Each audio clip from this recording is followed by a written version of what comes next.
I was by myself and Oscar, and we don't have anyone around, and he wouldn't go with others, he wouldn't go and make new friends. He's a bit hesitant.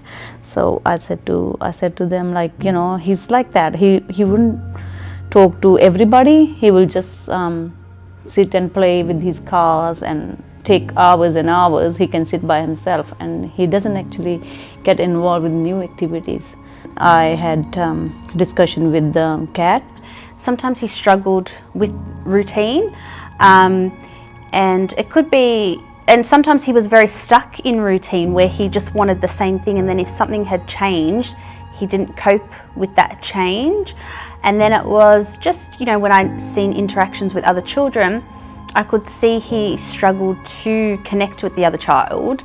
And then when it came to language, I know he speaks a different language at home, but then I could see he was struggling with his peers to communicate. And at first, when I had to use EPIC, I was kind of like, oh, what is this?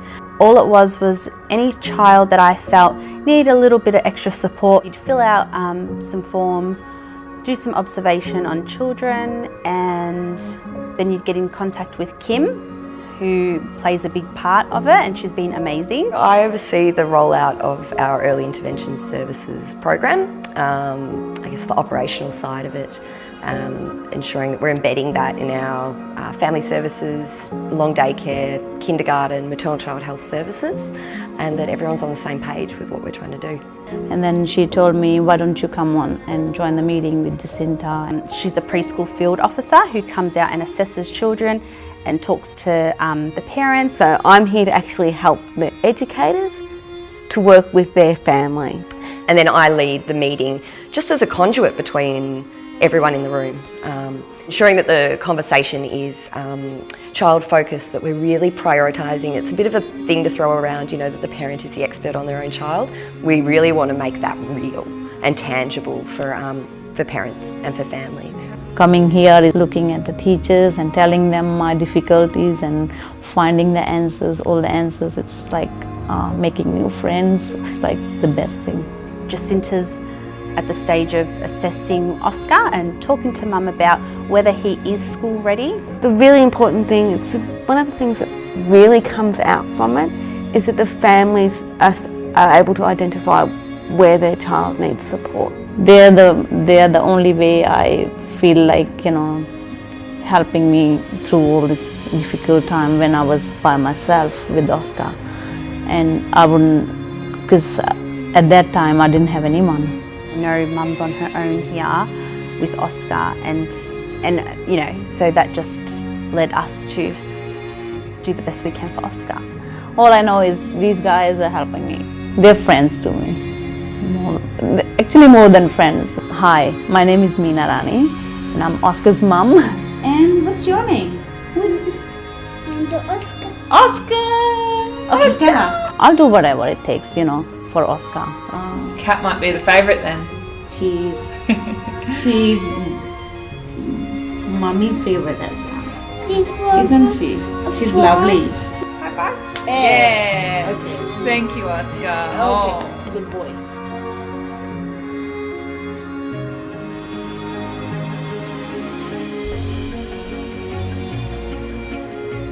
Initially, we had some information come through from the Australian Early Childhood Development Census, and what we could see as a result of that information was that there was a number of risks to children in Moonee Valley not reaching their developmental potential. So we had risks that were increasing across a number of different developmental domains, and we had a concern. So we felt a level of responsibility to really support these children and these families to reach their potential.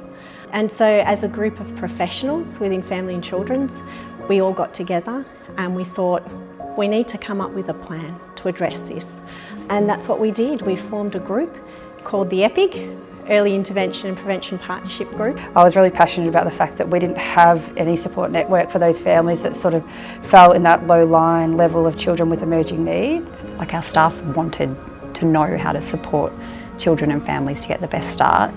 They were the children that I kept saying were going under the radar. It's those families that fall into that middle class where they've got those emerging needs that we're starting to identify. How can we support them? How can we help them? And then there's those families that have high level child protection involvement, and those families that you can see that are moving towards things are escalating in their life, but there's no one to support them. You know, in Victoria, and it's not dissimilar in other states in Australia, but what we tend to do is throw dollars at services rather than systems. And EIPPG really creates a system for all of our service providers, be they maternal and child health, be they early childhood, family services, allied health services, to work together in the best interests of children and families. So when they hear about a program that involves lots of early years services all getting together and supporting, like wrapping around one family, it's everybody wants this service. They want to get the program and just take it with them. So we identify, there may be an identification that a child isn't meeting one of the three core areas of development, so around their health, their education or their wellbeing outcomes. So this doesn't necessarily mean that a child might have a diagnosed disability, say autism or Down syndrome. It could be that they've been observed within an early childhood environment as being quite overly anxious. So the educator might have a chat to first the EIPPG the Early Intervention Services leader who facilitates the program, and then talk with the parents as well. And then we set up what we call a team around the family, and that can combine any number of professionals that are involved or may need to be involved in supporting that child moving forward and the family. This is really about family-centred practice, and it's really about empowering families to be the experts in their child's life and to have the opportunity to be empowered, to know and feel that they can navigate through what is a really complex and often bureaucratic system. But in order to attract families to our services and to help them feel comfortable sharing their concerns with us about their child's development, we need to have people who make our services really friendly, people who are great listeners, people who can identify when families need to talk and who can take the information they've got and in a really positive, constructive way, seek the support they need to move things along and ensure that children have plans in place to help them reach their goals. So, you know, the staff group who've really embraced the EIPPG, you know, we owe them a great deal of thanks because their work has been instrumental in being able to move this along, and it's so important. We now have families who are receiving a level of support that they have not received before. We're now seeing families who, where once upon a time, might have had to repeat their story over and over and over to a range of professionals, who now get to come in, have a lead worker that's their point of contact, tell their story once, and know that they will get all of the support that they need around them and their child to ensure that their needs can be met.